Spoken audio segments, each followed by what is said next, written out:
the Treasury Department announcing higher than expected borrowing through the next 2 quarters.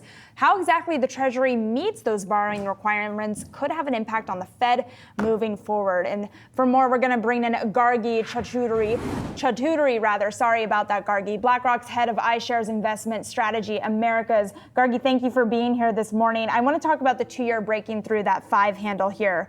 What could be the catalyst for yields to start to put some pressure on equities moving forward? Yeah, good morning. It's really great to be here. Thank you for having me. So to your point, we've obviously seen a big move in yields pretty much for the entirety of this month, if not year. And I think that all in all, equity markets have been extremely resilient to this rise in rates. I think going forward, obviously, we have to continue to watch to what extent earnings are beating.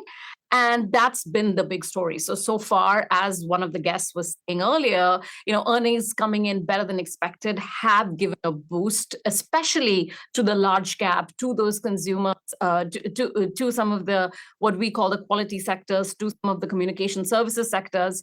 I think to the extent that we can continue to see earnings growth come in better than expected, I think we can expect some pockets, and I want to underline and highlight that, some pockets of the equity markets to be okay. But obviously, to your point earlier, as you were discussing, if there is any significant chance of 10-year yields getting back to that 5% or even higher than that, I do think equity markets will have to contend with that level of higher rates. Gargi, how likely is that, do you think, at this point? Look, I think we have to, just like the Fed, take a number of data points into consideration. The things that I think will determine the path of longer end rates are obviously the supply dynamic. To your point earlier, we heard from the Treasury, and we're going to hear again tomorrow, in terms of where that additional supply is going to be distributed. If we're going to get more issuance in longer duration, or if it's going to come in the front end in bills, I think that is going to have a big impact on the level of rates, and especially on the level of longer end, i.e. 10-year rates. The second thing is the path of inflation. We obviously saw the PCE data that was a little bit, I suppose, softer than the expectations going into the number.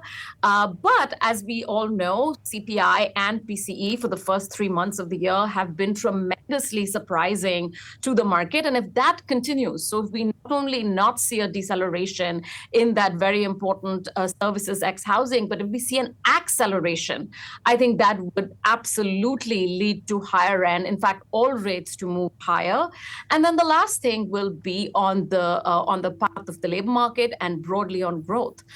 If we continue to see labor market, and of course we get a print this week, if we continue to see a very robust labor market with declining unemployment rates, I think that will also be a driver of longer end yields moving higher. So we remain quite cautious, both based on the supply as well as based on the fundamentals. We remain cautious of owning duration in the intermediate to very long end of the curve, but we actually really favor that 5-year point, or even the 3 to 5-year point of treasuries right now, because we think that a lot has already been priced in the front end. So where you own duration is very important for the next few months. Well, Gargi, let's talk about some of the repricing that we've seen in equities in particular, too, because I know that you've mentioned that overall Fed repricing has gotten ahead of itself. Do you think that repricing after the great Fed pivot that we heard about in December, did that fuel some of the inflationary pressures that we're seeing today? No, I don't think so. I think if you look at where some of the inflationary pressures that are coming from, again, looking at this PCE print, if you look at where some of that data came from, as well as the CPI, if you're looking at things like insurance, if you're looking at things like financial services, I don't know that those are necessarily related to a Fed pivot. Those are quite idiosyncratic.